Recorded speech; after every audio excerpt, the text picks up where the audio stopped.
So let us start with the first thermodynamic process, which classification किंवा type पण म्हणू शकतो, रिव्हर्सिबल अँड इरिव्हर्सिबल प्रोसेस. आता what is mean by reversible thermodynamic process और what is mean by irreversible thermodynamic process ह्याचा detailed study आपण इथे पाहणार आहोत.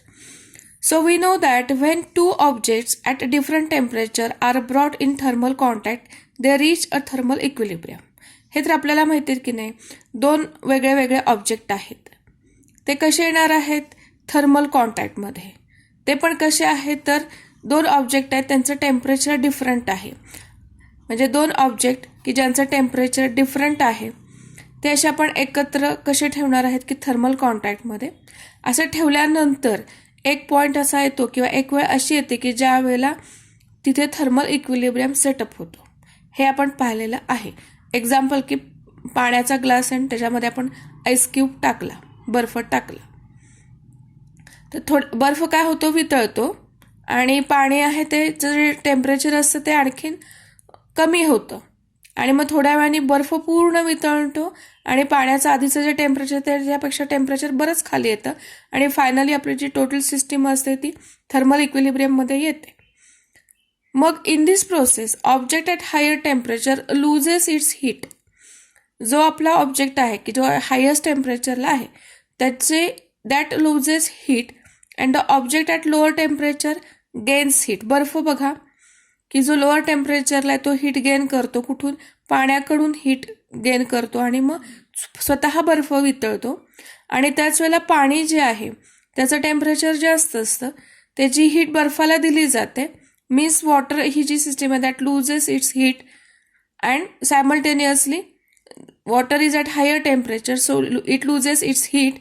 At the same time ice cube जो असेल it is at lower temperature, it gains heat आणि finally they both of them reach at the thermal equilibrium.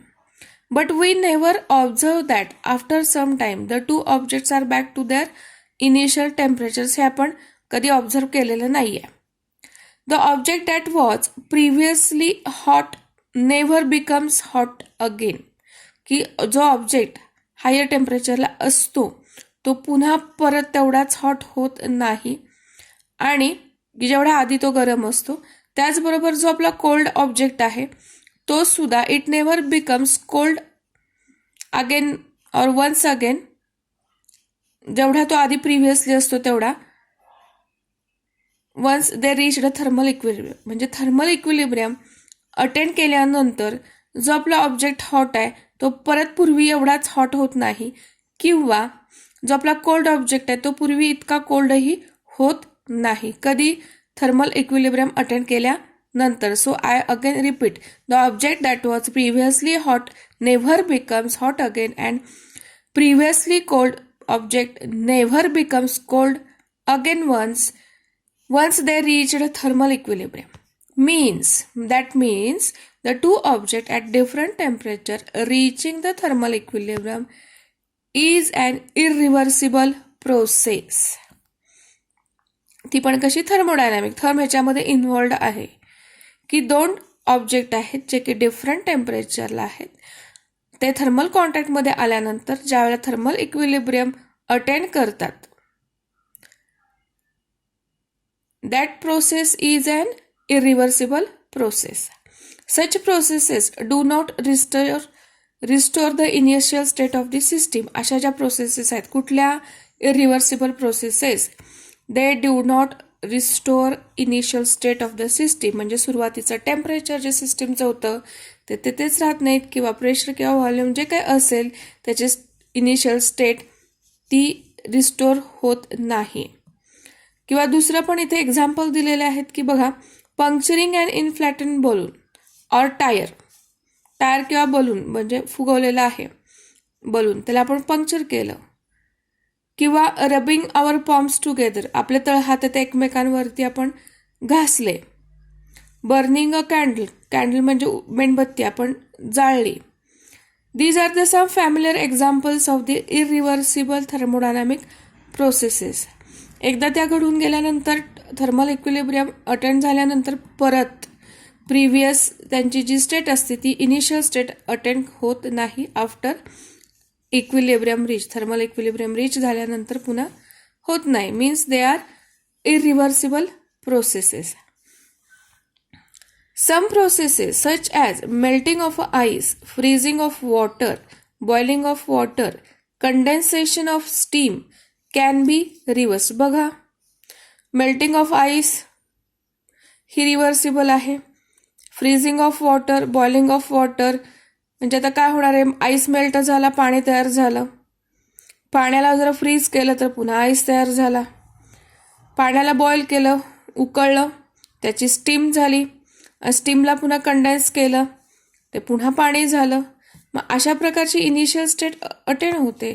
So such type of examples are और such types of processes are रिव्हर्स्ड.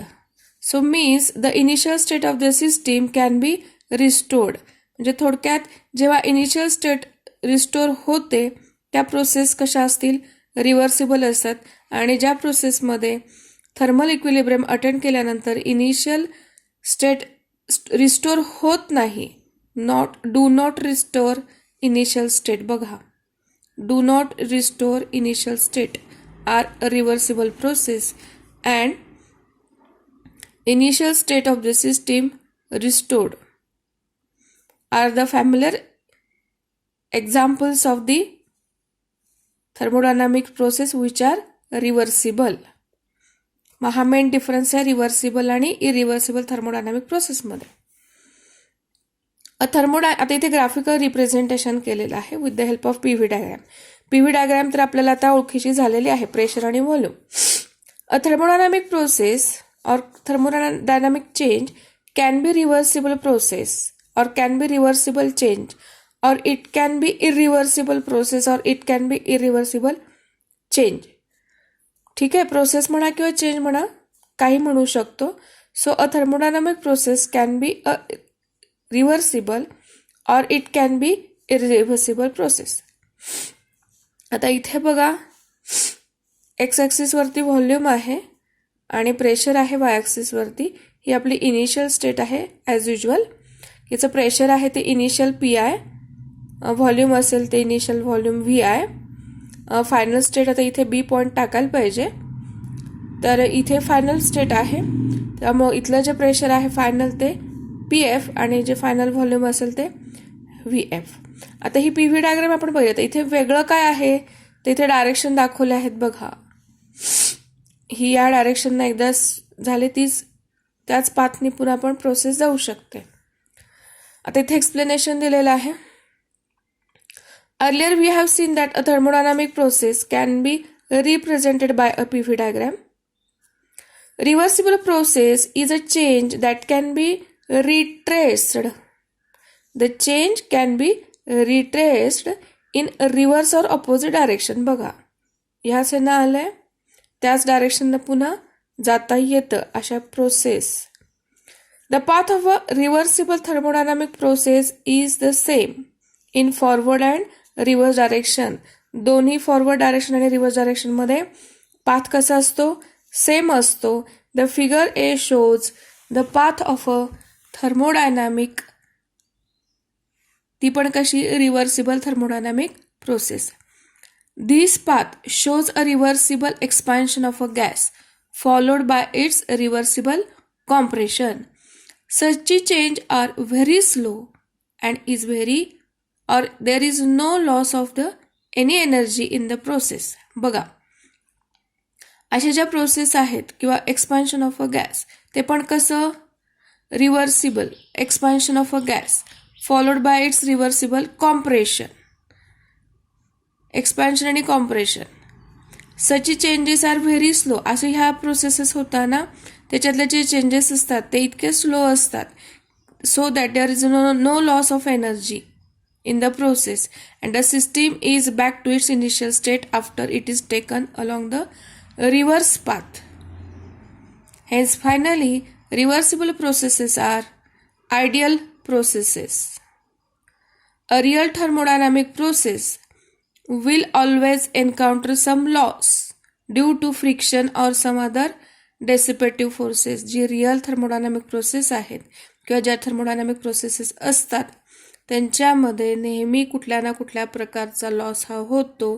तो फ्रिक्शनमुळे असू शकतो किंवा दुसऱ्या कुठल्याही डेसिपेटिव्ह म्हणजे फोर्सेस म्हणजे काही बाकीचे एनर्जी लूज करणारे किंवा एनर्जी लॉस होणारे जे काही अदर फोर्सेस असतात त्यांच्यामुळे सुद्धा एनर्जीचा लॉस होऊ शकतो. कधी रिअल थर्मोडायनामिक प्रोसेसेसमध्ये. हे झालं रिव्हर्सिबल म्हणजे आयडियल, ऑफकोर्स आयडियल रिव्हर्सिबल प्रोसेससाठी PV डायग्रॅम. नेक्स्ट त्याच्यातलाच पॉईंट आहे की PV डायग्रॅमच आहे, पण कुणासाठी आहे तर इरिव्हर्सिबल प्रोसेससाठी. बघा A पासून B पर्यंत आलेला हा एक पाथ आहे. पुन्हा ही इनिशियल ही final. Initial pressure PI VI आणि final pressure PF VF. A पासून B पर्यंत येतानाचा हा पाथ आहे. पुन्हा B पासून फायनल स्टेट पुन्हा इनिशियल स्टेटला जातानाचा पाथ वेगळा आहे. So an irreversible process is a change that cannot be retraced. बघा इथे त्याच पाथवरनं गेले का नाही. So that cannot be retraced in reversed or opposite direction. इथं पण आणखीन एक वेगळी डेफिनेशन दिलेली आहे. A reversible process is a change that cannot be retraced in reverse or opposite direction. The path of an irreversible thermodynamic process is not the same. बघा इथं path same आहे का? नाही आहे. Same in forward and reverse direction. Figure B means this shows the path of an irreversible thermodynamic process. There is a permanent loss of energy from the system due to friction or other dissipative forces. इथं काय होत आहे? Permanent loss of energy. एनर्जीचा loss होते, तो पण कसा permanent. कुठून? सिस्टीममधून परमनंट एनर्जीचा लॉस होतोय. कशामुळे होतोय? Due to friction or some other dissipative forces in an irreversible process. The change of the state depends upon, इथे स्टेट चेंज झालेली आहे, ती कशावर डिपेंडंट आहे? It depends upon the path taken to change the state during an irreversible process. ही जी irreversible process होती आहे ती होत असताना सिस्टीमनं त्याची स्टेट चेंज होण्यासाठी कुठला पाथ चूज केलेला आहे, कुठला पाथ निवडलेला आहे, त्यानुसार तो change of the state dependent आहे. कशावरती? पाथवरती. चेंज होण्यासाठी जो पाथ निवडला त्याच्यावरती. कधी? इरिव्हर्सिबल प्रोसेसमध्ये. So an irreversible process shows hysteresis. Most real life thermodynamic process that we deal with are irreversible. जास्त करून ज्या आपण बघतो थर्मोडायनामिक प्रोसेसेस त्या जास्त करून कशा असतात तर त्या इरिव्हर्सिबल आहेत. आता कॉज ऑफ इरिव्हर्सिबिलिटी. आता हे इरिव्हर्सिबल कशासाठी असतं, का असतं? त्याचे कॉजेस किंवा कारण आहेत. There are 2 main reasons of the irreversibility of a thermodynamic processes. कुठले कुठले? 2. First one, many processes such as a free expansion or an explosive chemical reaction take the system to non-equilibrium state. बऱ्याचशा free expansion वाल्या किंवा explosive chemical reaction वाल्या ज्या काही processes आहेत त्या सिस्टीमला नॉन इक्विलिब्रियम स्टेटमध्ये आणून ठेवतात. त्यामुळं हे एक रिझन आहे इरिव्हर्सिबिलिटीचं. आणि second reason, the most processes involve friction, viscosity और सम अदर डेसिपेटिव्ह फोर्सेस. एकदा तसं झालं की लॉस होणारच आहे एनर्जीचा. आता इथे एक्झाम्पल दिलेलं आहे की for example an object sliding on a surface. एखादा ऑब्जेक्ट आहे, एखाद्या सरफेसवरती तो स्लाइड होतोय. Stops after moving through some distance. तो थांबतोय, काहीतरी अंतर चालून गेल्यानंतर थांबतो ना.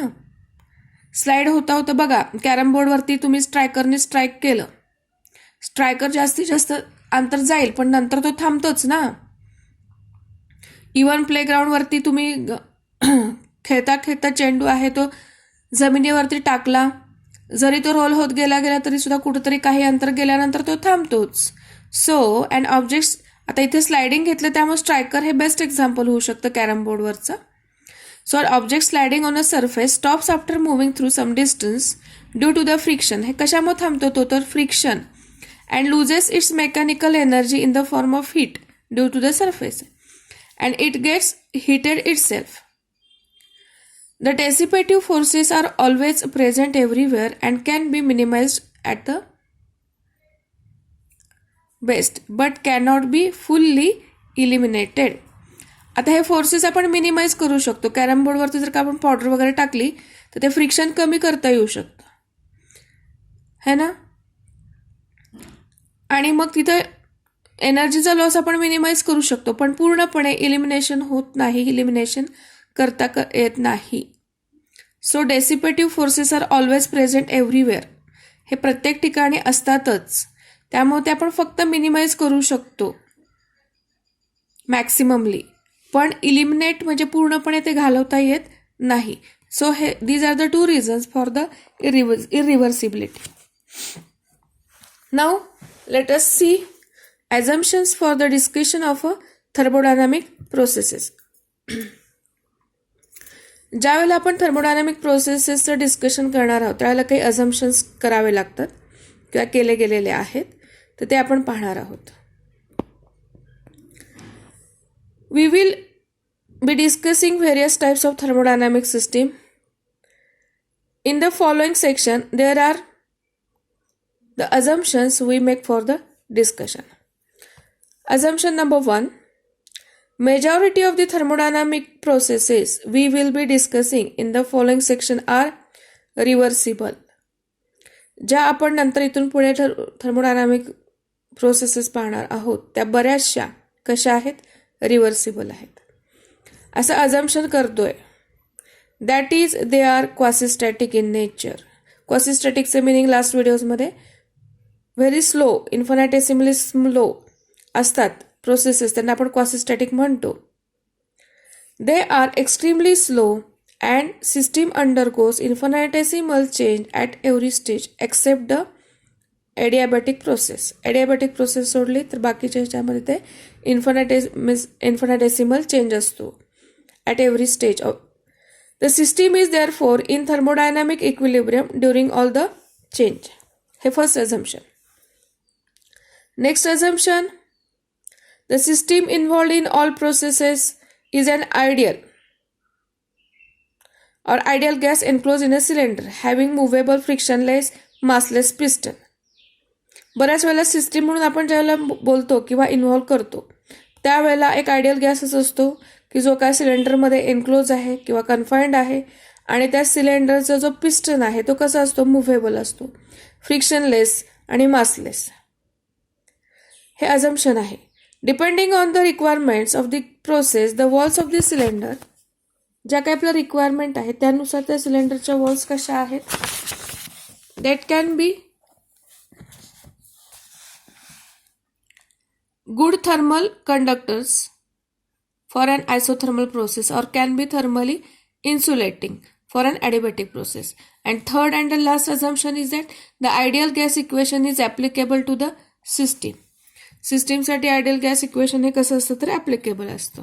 मग आपण काय काय बघितलं तर एक तर स्टार्टअप काय केलं होतं की क्लासिफिकेशन ऑफ थर्मोडायनामिक प्रोसेस, त्याच्यामध्ये फर्स्ट कुठली आहे तर रिव्हर्सिबल आणि इरिव्हर्सिबल थर्मोडायनामिक प्रोसेस. इरिव्हर्सिबलमध्ये काय आहे तर इनिशियल स्टेट आहे ती रिस्टोर होत नाही, त्या प्रोसेसला इरिव्हर्सिबल म्हणायचं. रिव्हर्सिबलमध्ये काय होते तर इनिशियल स्टेट आहे ती रिस्टोर्ड होते. मग इथे एक्झाम्पल्स दिलेले आहेत की पंक्चरिंग ऑफ एन इन्फ्लॅटन बलून और tyre rubbing on the pumps हे इरिव्हर्सिबल प्रोसेस आहे. आणि melting of ice, freezing of water, boiling of water, condensation of steam हे रिव्हर्सिबल प्रोसेसचे एक्झाम्पल्स आहेत. रिव्हर्सिबल थर्मोडायनामिक प्रोसेसची पीव्ही डायग्राममध्ये काय होतं की आपला जो पाथ आहे, चेंज आहे, त्याचा जो पाथ असतो तो रिट्रेस करता येतो इन अपोजिट डायरेक्शनमध्ये. पण इरिव्हर्सिबलमध्ये पाथ रिट्रेस करता येत नाही, cannot be retraced in opposite direction. हे मेन हायलाइटेड पॉइंट्स आहेत जे की लक्षात ठेवायचे आहेत. ते आणि ह्याच्या मागचं रिझन काय आहे तर त्याच्यामध्ये डेसिपेटिव्ह फोर्सेस इन्व्हॉल्ड असतात, फ्रिक्शन किंवा अदर डेसिपेटिव्ह फोर्सेस इन्व्हॉल्ड असतात, म्हणून हे इरिव्हर्सिबल होतं. नंतर आपण अझम्पशन कॉजेस बघितले. कॉजेसमध्ये 2 कॉजेस आहेत की फ्री एक्सपान्शन आणि explosive chemical reaction non equilibrium स्टेटमध्ये नेतात, आणि सेकंड कॉज आहे ते फ्रिक्शन, विस्कॉसिटी किंवा सम अदर डेसिपेटिव्ह फोर्सेस, हे कॉजेस आहेत इरिव्हर्सिबिलिटीचे. नंतर फायनली आपण काय बघितले होते की अझम्पशन, की फर्स्ट म्हणजे काय आहे की जे आपण डिस्कस करतोय ह्याच्यामध्ये त्या आयडियल आहेत, क्वासिस्टॅटिक इन नेचर आहेत, very slow, extremely slow processes आहेत. हा फर्स्ट अझम्पशन आहे.